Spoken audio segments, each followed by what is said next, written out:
Tips or happy life എന്ന YouTube ചാനലിലേക്ക് എല്ലാവർക്കും സ്വാഗതം. എൻ്റെ പേര് ആനി. മേക്കപ്പിനെ കുറിച്ച് ഡീറ്റെയിൽ ആയിട്ട് നമ്മൾ ഇതിനു മുമ്പ് ഒരു വീഡിയോ ചെയ്തിരുന്നു. അപ്പോൾ അതിൽ ഒരുപാട് ഡൗട്ട്സ് വന്നിരുന്നു. എങ്ങനെയാണ് മേക്കപ്പ് ചെയ്യേണ്ട ബ്രഷുകൾ വാങ്ങിക്കേണ്ടത് എന്നുള്ളതിനെക്കുറിച്ചൊക്കെ. സോ ഇന്നത്തെ വീഡിയോ അതിനെക്കുറിച്ചാണ്. അപ്പോൾ കഴിഞ്ഞ വീഡിയോസ് കണ്ടിട്ടില്ലാത്തവർ അത് കാണണം. അപ്പോൾ ഈ വീഡിയോയുടെ എൻഡ് സ്ക്രീനിൽ ഞാൻ ആ വീഡിയോസ് ലിസ്റ്റ് ചെയ്യുന്നുണ്ട്. അപ്പോൾ നിങ്ങൾ തീർച്ചയായിട്ടും അതുകൂടി കാണുക. എന്നാൽ മാത്രമേ കറക്റ്റായിട്ട് നിങ്ങൾക്ക് എല്ലാ കാര്യങ്ങളും മനസ്സിലാവുകയുള്ളൂ. മേക്കപ്പ് കിറ്റിൽ പ്രധാനമായും നമുക്ക് വേണ്ടത് moisturising cream, foundation, compact powder, eyeliner, eye pencil, mascara, lip balm, lipstick, lip gloss. ഇതിൽ ഓരോരുത്തരുടെ ഇഷ്ടമനുസരിച്ച് വ്യത്യാസങ്ങളൊക്കെ വരുത്താൻ കേട്ടോ. സ്വന്തം മുഖത്തിൻ്റെ കുറവുകൾ പരിഹരിച്ച് കൂടുതൽ ഭംഗിയുള്ളതാക്കാനാണ് മേക്കപ്പ് ഉപയോഗിക്കുന്നത്. പിന്നെ മുഖക്കുരു പോലുള്ള പ്രശ്നങ്ങളുള്ളവർ ഡോക്ടർ പറഞ്ഞ ക്രീം ഉപയോഗിച്ചതിന് ശേഷം വേണം ഇങ്ങനെയുള്ള കാര്യങ്ങൾ ചെയ്യുന്നുണ്ടെങ്കിൽ അത് ചെയ്യാനായിട്ട്. മേക്കപ്പ് ബ്രഷ് വാങ്ങിക്കുക എന്നുള്ളത് മേക്കപ്പ് ചെയ്യുന്നവരുടെ ഒരു വലിയൊരു ആഗ്രഹമാണ്. എനിക്ക് ഒരുപാട് പേര് മേക്കപ്പ് ബ്രഷൊക്കെ വാങ്ങിച്ചിട്ട് ഫോട്ടോ അയച്ചു തന്നു, ദേ ചേച്ചി വാങ്ങി എന്നും പറഞ്ഞിട്ട്. അവർ ഒത്തിരി നാളായി എന്നോട് ചോദിക്കുന്നു ഏത് വാങ്ങിക്കണം, എങ്ങനെ വാങ്ങിക്കണമെന്നൊക്കെ. ഞാൻ പക്ഷേ വാങ്ങിക്കുന്ന പ്രോഡക്റ്റിൻ്റെ ഡീറ്റെയിൽസൊന്നും ഞാൻ പറഞ്ഞു കൊടുക്കാറില്ല. അപ്പോൾ എന്തായാലെങ്കിലും നമ്മൾ പണ്ടൊക്കെ സ്പോഞ്ച് ഉപയോഗിച്ചും കയറിൽ ഉപയോഗിച്ചും ഒക്കെ മനോഹരമായിട്ട് മേക്കപ്പ് ചെയ്യുന്ന മേക്കപ്പ് ആർട്ടിസ്റ്റുമാരുണ്ടായിരുന്നു. അപ്പോൾ ഇത് ചെയ്ത് വരുമ്പോഴാണ് നന്നായിട്ട് പഠിക്കുക എന്നുള്ളത് ആദ്യം ചെയ്യുന്നവർ പ്രത്യേകം ഓർക്കുക. ആദ്യം നമുക്ക് ഫൗണ്ടേഷൻ ബ്രഷാണ് വേണ്ടത്. ഫൗണ്ടേഷൻ ബ്രഷ് പരിചയപ്പെടാം. അതിന് ഫൗണ്ടേഷൻ ബ്രഷ് എന്ന് പറയുന്നത് നമ്മൾ ഫൗണ്ടേഷൻ അപ്ലൈ ചെയ്യാനായിട്ട് ഉപയോഗിക്കുന്ന ഒരു ബ്രഷാണ്. ബ്രഷ് ഇല്ലെങ്കിൽ നമുക്ക് കൈവിരൽ കൊണ്ട് കുത്തായിട്ട് പല സ്ഥലങ്ങളിൽ ഇട്ട ശേഷം മുഖത്ത് തേച്ച് പിടിപ്പിക്കാം. ഫൗണ്ടേഷൻ വളരെ കുറച്ച് മാത്രം എടുക്കുക, അല്ലെങ്കിലാണ് ഒരുപാട് പുട്ടിയടിച്ച പോലെയൊക്കെ ഇരിക്കുമെന്ന് പറയില്ലേ, അങ്ങനെ വരുന്നത്. മേക്കപ്പ് ചെയ്യുന്നതിന് മുമ്പ് നമ്മൾ ഐസ് ക്യൂബ്സ് ഉപയോഗിച്ച് മുഖത്ത് മസാജ് ചെയ്യുക. അപ്പോൾ മേക്കപ്പ് നന്നായിട്ട് മുഖത്ത് സെറ്റ് ആവാനായിട്ടൊക്കെ അത് സഹായിക്കുന്നൊരു കാര്യമാണ്.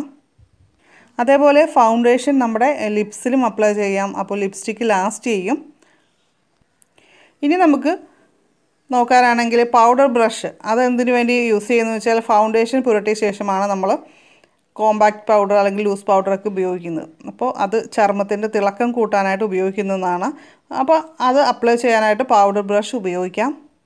നെക്സ്റ്റ് വരുന്നത് ബ്ലെൻഡർ ബ്രഷാണ്. ഇത് ഫൗണ്ടേഷനും അതുപോലെ കൺസീലറും ഒക്കെ നന്നായിട്ട് ബ്ലെൻഡ് ചെയ്യാൻ വേണ്ടി ഉപയോഗിക്കുന്നതാണ്.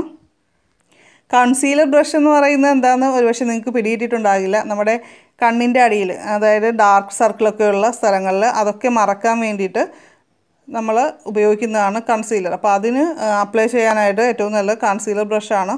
അപ്പോൾ പാടുകളൊക്കെ നന്നായിട്ട് കവർ ചെയ്യാൻ സാധിക്കും. ഫൗണ്ടേഷൻ ഇട്ടതുപോലെ തന്നെ ഡോട്ട്സ് ആയിട്ട്, അതായത് 3 ഡോട്ട്സ് ആയിട്ട് ഇട്ടതിന് ശേഷം നന്നായിട്ട് ബ്ലെൻഡ് ചെയ്താൽ മാത്രം മതി. ലിപ്സ്റ്റിക്ക് ഉപയോഗിക്കുന്നതിന് മുമ്പ് ലിപ് ബാം അപ്ലൈ ചെയ്യുന്നത് നല്ലതാണ്. അപ്പോൾ ചുണ്ട് വരളുന്ന ആൾക്കാർക്കും അതുപോലെ ഭംഗി നഷ്ടപ്പെടുന്നു എന്ന് തോന്നലൊക്കെ ഉള്ളവർക്ക് അത് നല്ലതാണ്. ലിപ്സ്റ്റിക്ക് ഇടാൻ മടിയുള്ളവർക്കും ലിപ് ബാം ഉപയോഗിക്കാം. ലിപ്സ്റ്റിക്ക് അപ്ലൈ ചെയ്യാനായിട്ട് ചെറിയ ബ്രസിലുകളുള്ള ലിപ് ബ്രഷാണ് ഉപയോഗിക്കുന്നത്. അപ്പോൾ ആ ബ്രഷ് ഉപയോഗിച്ച് അല്പാൽപമായിട്ട് ചുണ്ടിൽ നന്നായിട്ട് പുരട്ടുകയാണ് ചെയ്യേണ്ടത്. പുരികങ്ങൾ ഐബ്രോ പെൻസിൽ കൊണ്ട് എഴുതിയ ശേഷം ലിപ് ലൈനർ ബ്രഷ് ഉപയോഗിച്ച് ഭംഗിപ്പെടുത്താം. പുരികത്തിന് കട്ടി കുറവുള്ളവർ ഡെയിലി കറ്റാർവാഴയുടെ നീര് പുരികത്തിൽ പുരട്ടുക. ഇങ്ങനെ ചെയ്യുന്നത് പ്രകൃതിദത്തമായ രീതിയിൽ ഫലപ്രദമായിട്ട് പുരികം വളർത്താൻ സഹായിക്കുന്നൊരു കാര്യമാണ്. അതേപോലെ തന്നെ ലിപ്സിൻ്റെ പ്രോബ്ലംസ്, ലിപ്സ് വരണ്ട് വരുന്നു, കളർ കുറയുന്നു, അങ്ങനെയുള്ളവർ ഡെയിലി നെയ്യ് പുരട്ടിയാൽ നല്ല റിസൾട്ട് കിട്ടും.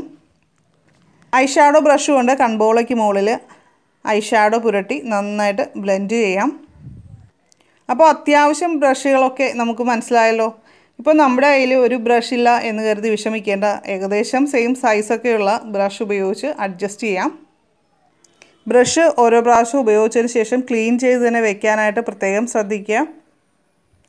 അതേപോലെ തന്നെ മേക്കപ്പിൻ്റെ ഉപയോഗം കഴിഞ്ഞതിന് ശേഷം, അതായത് നമ്മൾ എവിടെയെങ്കിലും ഫംഗ്ഷനോ മറ്റോ പോയിട്ട് വരികയാണെങ്കിൽ ഉടനെ തന്നെ മേക്കപ്പ് കംപ്ലീറ്റ് റിമൂവ് ചെയ്യുന്ന കാര്യവും ശ്രദ്ധിക്കുക. അതിനെക്കുറിച്ചെല്ലാം ഡീറ്റെയിൽ ആയിട്ട് മറ്റു വീഡിയോയിൽ ഞാൻ പറഞ്ഞിട്ടുണ്ട്. അപ്പോൾ ആ വീഡിയോസ് കൂടി കാണുക. ഇന്നത്തെ വീഡിയോയ്ക്ക് ആവശ്യമായ കുറച്ച് ടിപ്സ് എല്ലാം പറഞ്ഞു തന്നത് എൻ്റെ ഫ്രണ്ടും ബ്യൂട്ടീഷ്യനുമായ റീനയാണ്. അപ്പോൾ ഒരു താങ്ക്സ് ഉണ്ട്. ഈ വീഡിയോ റിക്വസ്റ്റ് ചെയ്ത എല്ലാവരും ഇത് കാണുമെന്ന് പ്രതീക്ഷിക്കുന്നു.